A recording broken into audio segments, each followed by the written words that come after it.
Thank you, Mr. Chairman. Counselor, how are you? Good morning. Congratulations. Thank you so much. Do you think the Constitution should be used to create new rights? Senator, I think the Constitution is an enduring document and that... Yeah, I agree with you. It's been around a long time. It's enduring. And I'm fond of it. You love it. I'm fond of it, too. But do you think it ought to be used to create new rights?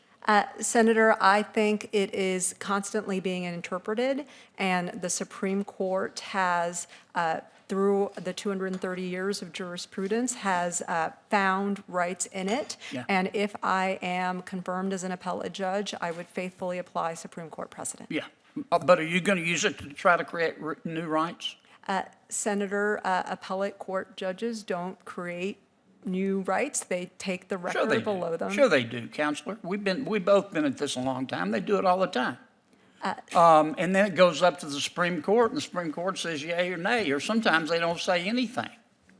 Let me ask this. What barometer should we use to decide whether a federal judge ought to create a new right or the people's elected representatives through a Congress or a legislature? What's the standard you use there? Senator, we have co-equal branches of government. The legislature does the policy making, the judiciary. Yeah, but what's the standard? I'm sorry to interrupt you, but we had this problem in the last administration, and we have it in this administration. If you could just answer my question, because 5 minutes just goes like that. What standard do you use personally to decide whether a new right ought to be created by a federal judge or by the United States Congress if it's a federal right? Senator, I would be applying precedent, and precedent has I stipulate standards of that you're review. going to apply precedent. I stipulate that, so let's take that off the table.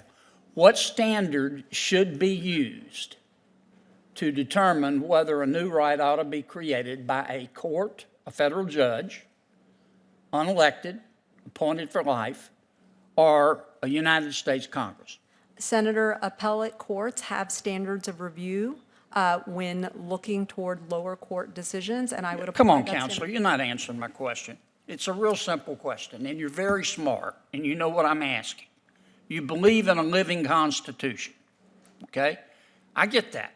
That's a legitimate point of view. You say you don't understand what an originalist is, but I don't think you're being candid there. But this is what let me ask my question again.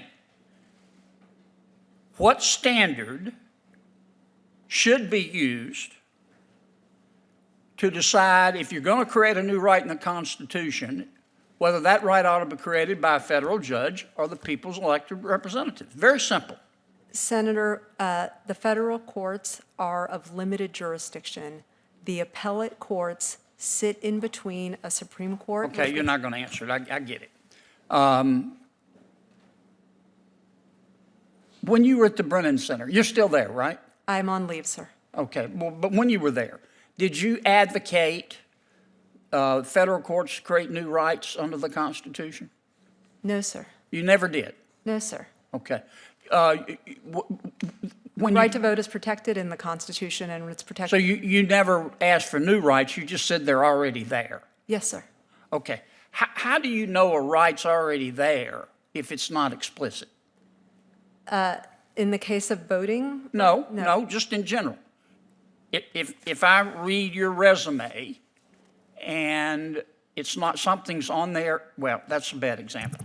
If you look at the Constitution and it doesn't, let's say reparations, okay? And it doesn't talk about reparations. How do you know whether a right should be granted if it's not there? That's what I understand you to be saying with the living Constitution. Senator, again, a case would not come before an appellate court unless parties presented an argument. I get that. I understand how a lawsuit's tried. Let me ask you again. How do you know if a right's not explicit in the U.S. Constitution that it's really there? It's hiding, it's lurking, and we just have never seen it. Senator, in Marbury versus Madison, the Supreme Court said that the Supreme Court interprets the Constitution. Right. I would look to precedent. I would look to see. What if there's no precedent?